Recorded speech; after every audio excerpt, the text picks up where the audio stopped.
In Battlefield 5, amongst several mediocre campaign missions, we are greeted with one memorable mission called The Last Tiger.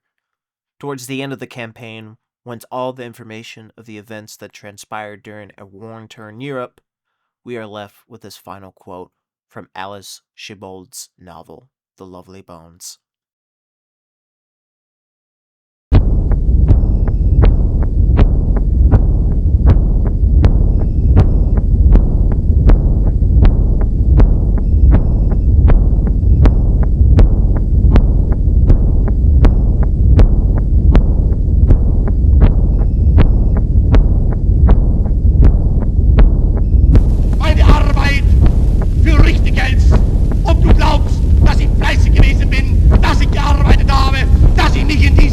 Als ich ein Kind war, wurde eine Gruppe von Jungs im Dorfladen beim Klauen erwischt. Mein Vater war außer sich, als er davon erfuhr. Aber ich habe doch gar nichts gestohlen. Vielleicht, sagte er. Aber du warst dort. Und ich war dort.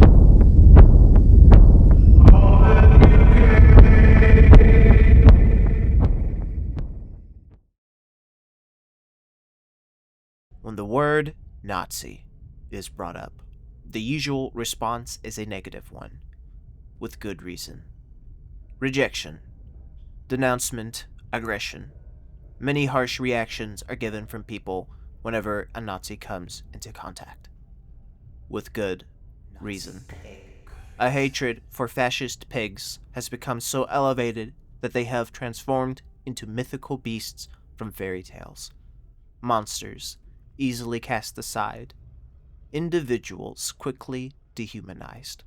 Flesh and blood transformed into stuff of nightmares. Jonathan Glazer, while creating the Zone of Interest, wanted to do something that some might consider reckless and suspicious. He wanted to humanize a Nazi officer who controlled the infamous concentration camp Auschwitz. Not in the attempt to get you to empathize with the Nazis, but rather pull the scary mask away of the Nazis' scorched reputation to reveal a truth that's more horrifying than whatever man can conceive in our minds. A conception created subconsciously to shield ourselves from the disturbing truth. When first watching the Zone of Interest without knowing anything prior to watching the film, you would have no clue these people were Nazis. All we can see is a family of Germans enjoying their time near a river. From the first couple of minutes, you would assume that you were watching a drama, perhaps of a German family enjoying their lives in their wonderful new home, somewhat reminiscent of the sound of music. If you cut bits and pieces from the Zone of Interest, that facade remains that this film is a drama. A drama with normal people, not crazed beasts craving Jewish flesh. But even as the movie focuses on these happy, healthy Germans, you can't help but to feel something is off. In the background, there's always a rumbling sound present, an unsettling, low, bellowing sound reverberating everywhere. When we finally get to see where all the commotion is coming from, a hit of disbelief leaves the viewer flabbergasted. Holy shit. They're living right next to a concentration camp.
bringing the bits and pieces previously cut back into frame, and we now quickly find out that we're watching the lives of Rudolf Höss and his family.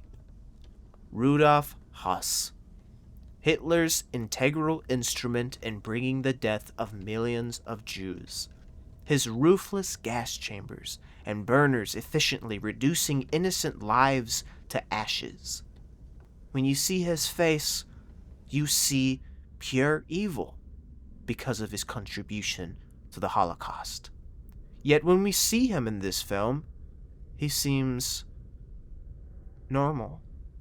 He never screams out of hatred, beats his wife, nor pulls a Jewish baby out of his pocket to bite off its head for a little snack. He's just a man. From first appearances, he seems like a good father, a good husband, a happy man. We do get little reminders of who this man is with his boots, his SS uniform, and his part in the creation of efficient crematoriums in the Auschwitz camp. Little reminders. The same can be said about the others who live in the luxurious house besides a place of death. Mother, the kids, none shouting for the death of all Jews every few seconds, none reciting devil tomes to inflict curses on the Polish, no obvious signs of the anticipated evil that comes with being related to Rudolf Höss. Their concerns are less with the Jews, and more so what they'll wear for tomorrow, what they'll eat in the evening. Even at a point in the film, Rudolph's wife was begging him to allow her and the kids to stay at their home next to the concentration camp. These people weren't monsters. They were just like you and me. We do get little reminders of their depravity when it came to offhanded comments about Jews. The older son collecting gold teeth from the Jewish prisoners. Rudolph's wife throwing a mean-spirited comment towards a Jewish servant that she can have her husband toss her ashes in the fields. Little reminders. Little reminders. No peace. No quiet.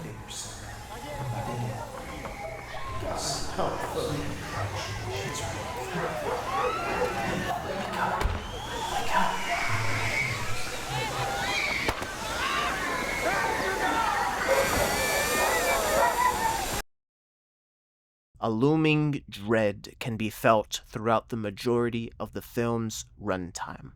From the low rumbles of furnaces to screams silenced by gunshots, the noise of terror is always there.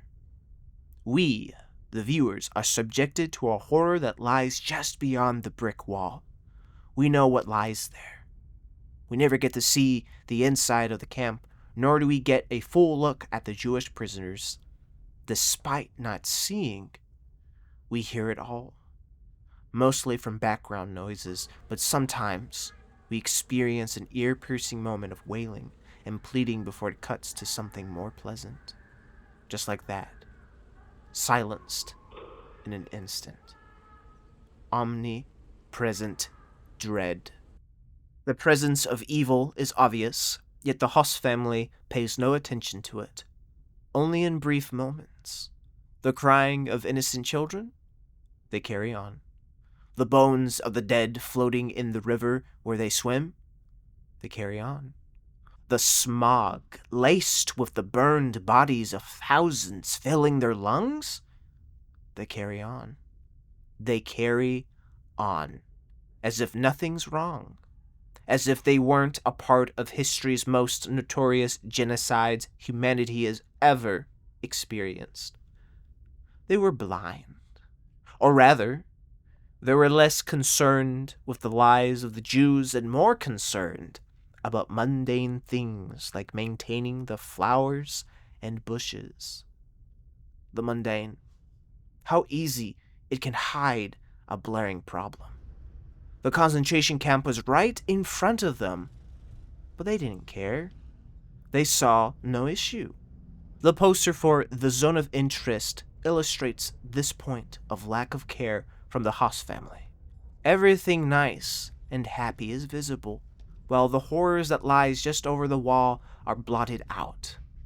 The film captures the perspective of the Haas family's willful ignorance well, primarily focusing on the nice, quiet life of the nice little Germans and showing little to nothing of the activities happening over at the concentration camp. However, we do see little glimpses of this black barrier fail, revealing itself to the inhabitants of the German estate. 3 individuals: the little boy, the grandmother, and Rudolf Haas. The shortest example being the little boy. As he played with his toys, he heard shouting from an officer and a Jewish prisoner. He looked out from his window to witness the final moments of the Jew before going back to play with his little soldiers. Don't do that again. The biggest example lies with the grandmother. With bits of dialogue between her and her daughter, we come to understand that she isn't so fond of the Jews. Doesn't hate them, but doesn't necessarily like them either. So seeing her being so disturbed by the concentration camp makes it even more impactful. At first, she wasn't bothered by the camp. She pointed it out, asked if a Jewish woman she knew was in there, but carried on, enjoying the tour of her daughter's dream home. But it's at night when she's rudely awakened by the sounds of bellowing furnaces and ash clogging her lungs. The realization of the evil being committed in such a place disturbed her so much that she had to leave immediately. She doesn't even give time to say goodbye. All that was afforded was a note that left the Queen of Auschwitz in a sour mood. But the biggest surprise, and the thing that makes the point of the film has to offer more dreadful, is Rudolf Haas's conscience. It's a bit strange to see a man associated with directly helping exterminate millions of people not being able to sleep. A man thought to have love for slaughtering the Jews, gagging and dry heaving at the thought of what he must do. His actions weigh heavily on his mind. The only time we see him sleeping soundly is when he is far away from that cursed camp he helped create. The scene where Haas was getting his physical checkup was intentional, so that no one could say he was sick while he was gagging on his way down the stairs. In that very scene, we see him stopping for a moment to look down a dark hallway, which cuts to the future where we are now. Ladies cleaning up and maintaining old structures that once incinerated bodies, sweeping and vacuuming pathways that hold displays of shoes, countless pairs of various old-time ridden shoes once worn by those that would die in such a place. A place of death, now a monument of man's ability to end life with ease. Once Haas snaps back to his present moment, he brushes himself off and continues down the flight of stairs.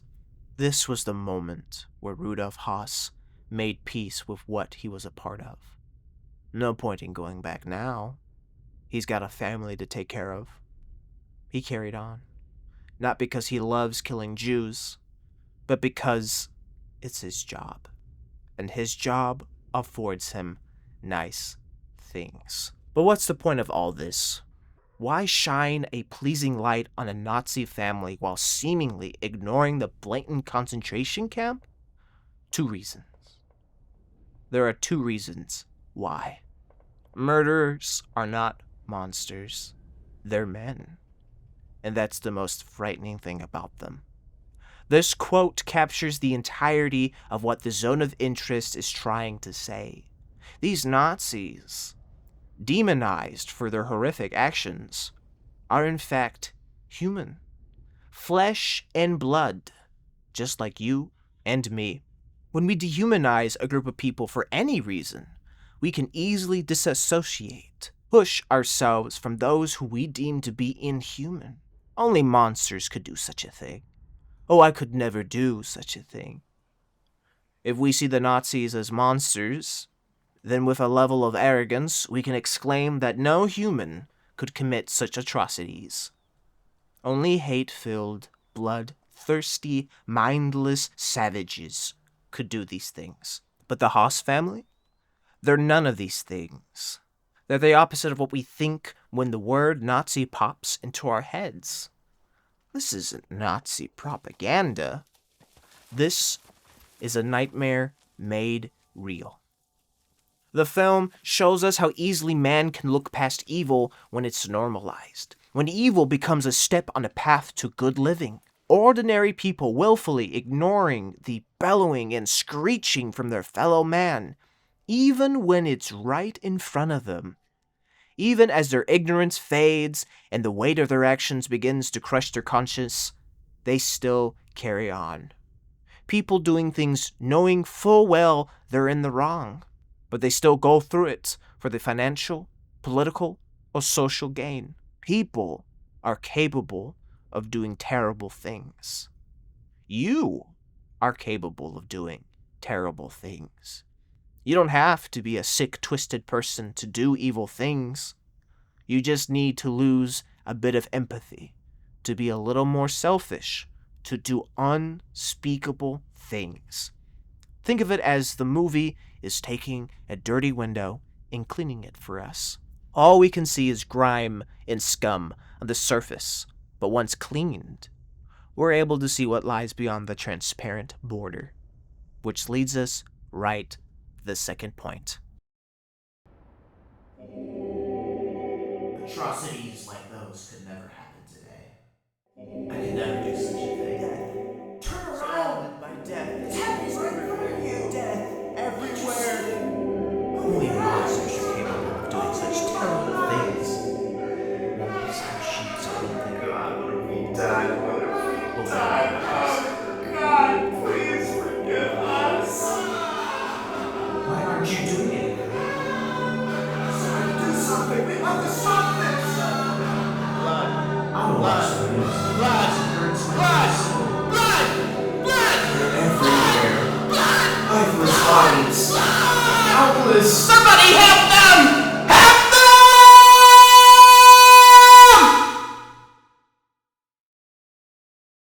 The window doesn't just show us the true nature of the Haas family.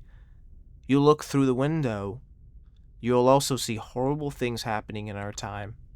Genocides, total government control over our very lives, events that should unnerve our very soul.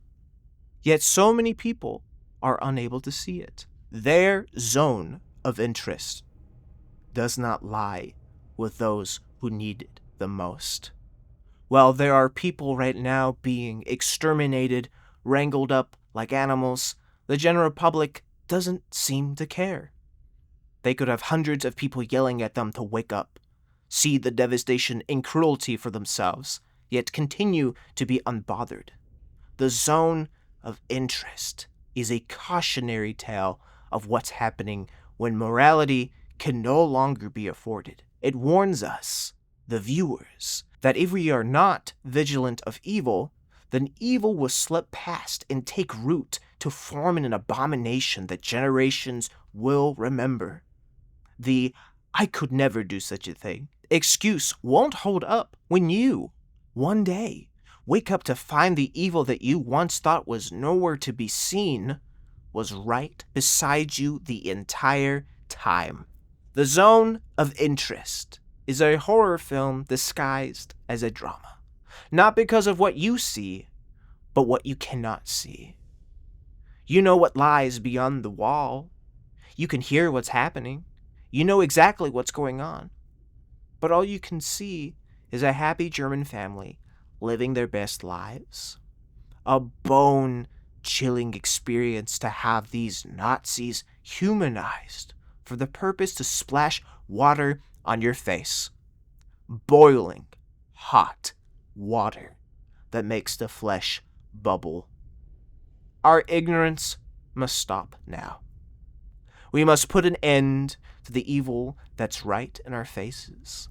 The fantasy of thoughts and prayers must be crushed. We are not dealing with demons.